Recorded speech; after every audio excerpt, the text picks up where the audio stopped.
Hey folks, I'm Chris and I'm your Commander Mechanic, here with an upgrade guide to the new C21 Precon, Quantum Quandrix. If you want to pre-order any of the cards from Strixhaven or these C21 Precons, check out our affiliates. Our Canadian affiliate at Harry Tarantula, where you can use the code CMDR Space Mechanic at checkout to support the channel, or our international affiliate at TCG Player. You can find links to both in the video description. Also, please like this video, and if you like what we do, subscribe to the channel too. We're doing this all week for all of the C21 Precons, and we release videos every week doing tune-ups and deck building guides. So with the full spoiler for the C21 Precon Quantum Quandrix now available, you can find the out-of-the-box list in the description below. I wanted to take a look at some of the new goodies and what I would do to make this Precon into a unique and powerful deck. Our box legend is Adrix and Nev, twin casters. I spoke on Adrix and Nev a bit in my first Strixhaven spoiler video, linked up top. But the legend I want to pivot this build to is for one of the legends inside the deck, Esix, Fractal Bloom. This commander was made for me. As someone who loves making copies of creatures and cloning things, I couldn't have wanted something so perfect. This 6-mana 4/4 flyer reads, the first time you would create one or more tokens during each of your turns, you may instead choose a creature other than Esix and create that many tokens that are a copy of that creature. Wow, that's a lot to take in. Basically, if you would make 6 plant tokens, you can instead make 6 of any non-Esix creature on the battlefield. There are some important bits of language in that ability though. First, it's only when you create a token on your turn, and only the first time you would create a token. So if you control something like an Awakening Zone, you're limited to only making 1 copy of something in your upkeep. If you have a Tendershoot Dryad, well, you can't make another Tendershoot Dryad on each player's turn. But you can make those tokens copies of any creature, not just creatures you control. That's a bit of a rarity when it comes to cloning effects. And that, my friends, is where we can get fun. Getting multiple copies of our opponent's best creatures? Well, that's the way to go. So how are we going to upgrade this deck from one that's concerned largely with making 1 token at a time and doubling it with Adrix and Nev, through to creating multiple tokens at a time so we can make multiple copies of multiple creatures? Well, let's look at the basics first. We're going to want to cut out the cycling lands and any comes into play tapped lands that don't further our goals. So Tranquil Thicket, Mosswort Bridge, and Quandrix Campus all go. We'll keep some interesting lands that do help us, like Oran Reef the Vastwood. If our goal is to make a volume of tokens, then this is a great way to make them better. We'll replace these lands with basics for the time being, but I'm also including efficient and effective lands that can produce both of our colors. Breeding Pool, Rejuvenating Springs, and Waterlogged Grove are all great ways to upgrade our mana base. Next is our Mana Rock and our ramp. We're in green, so we're going to be streamlining things here. We'll keep Soul Ring, Simic Signet, and Arcane Signet in the list, but the majority of our ramp should come in the form of creatures with Enter the Battlefield effects. That way we can potentially make copies of them. This includes Coiling Oracle, already in the deck, but should extend to Wood Elves, Farhaven Elf, and Solemn Simulacrum. Since our commander costs 6, our ramp can be a little higher up on the curve, especially since it will serve a higher purpose later in the game. We may be able to grab every basic from our library in some instances. We have 1 Planeswalker in the default list, Garruk, Primal Hunter. That's a great addition for times we want to make a creature token on demand. However, I may recommend we include either or in addition, Nissa, Voice of Zendikar. She's a little lower to the ground, can make a token on demand, and can pump our team. Both are perfectly fine options. Our utility spells will need to be cleaned up a bit. We have a few in here that are focused on making 1 token at a time, and we want to go wider than that. So we'll cut Biomass Mutation, Golden Ratio, and Eureka Moment in favor of some more reliable card draw options that stick around for longer.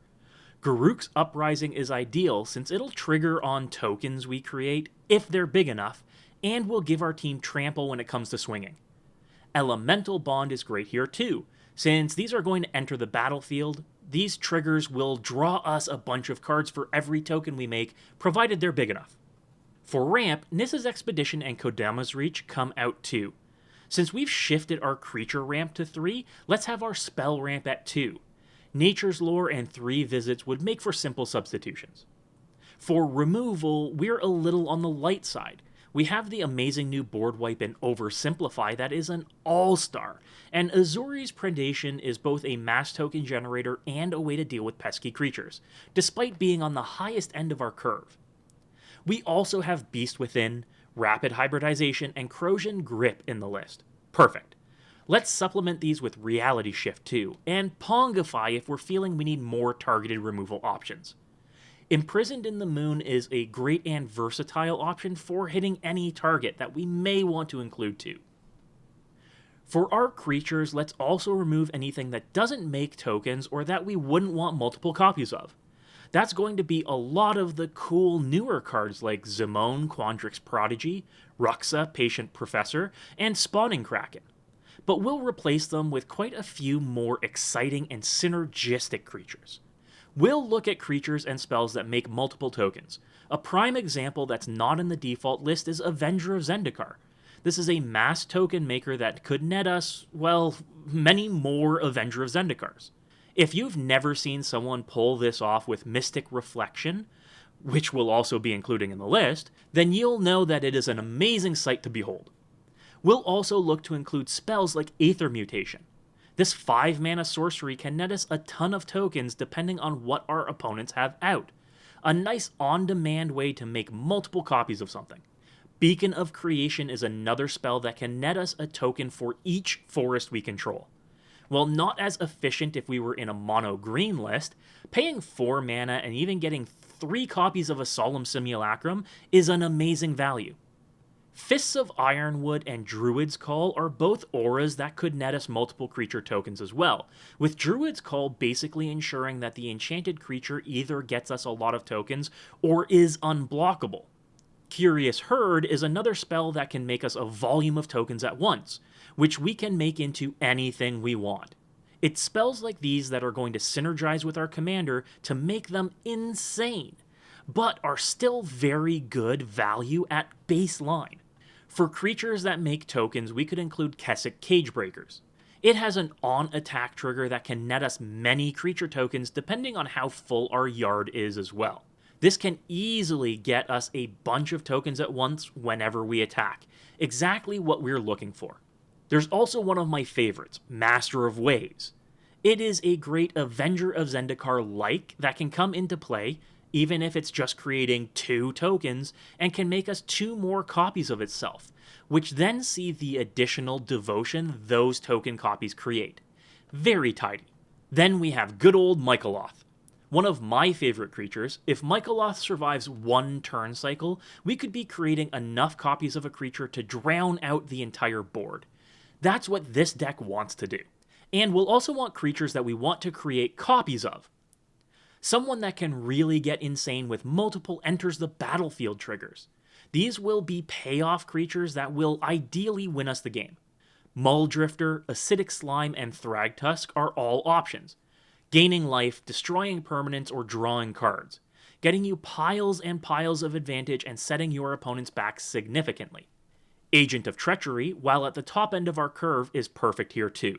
If we can make multiple copies of Agent of Treachery, we can just grab everything our opponents have and make it our own, untapping and drawing enough cards to close out a game. Reclamation Sage or Eternal Witness are both great utility on their own, but can be massive value if we put 4 of them into play at once. Now, of course, this wouldn't be my kind of deck if I wasn't trying to take things up to 11, and for that we really want doublers. Adrix and Nev are the new creature-based token doubler, but if you wanted to take this list to crazy levels, there are some more expensive ones I'd include. These are the classics of Doubling Season, Parallel Lives, and even Primal Vigor. I would recommend them for this list, though they aren't necessary. They do take this list from being strong to being powerful. Getting twice as many copies of anything is something that can be broken very quickly. So let's take a look at our updated list. We've played with the ramp, spells, and creature base to ensure we have value on value. Even without Esix out, the value floor on our creatures and permanents are very, very high. Ramp, card draw, powerful creatures, control elements, all included in this list. We have a very high end, but we've got a very valuable low end too. There are going to be some really fun plays enabled by Esix, and I'm really glad to see such a unique commander printed. I'm looking forward to building this deck because cloning and making copies is 100% what I am into. It's like this was made for me. I'm sure I'll pick up all of the C21 Precons, but this one has my name on it. Let me know what you think about the Quantum Quandrix Precon below, and what you think of our tune-up and upgrade for the deck.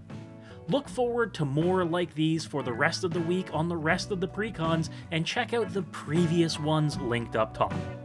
As always, folks, good luck and have fun.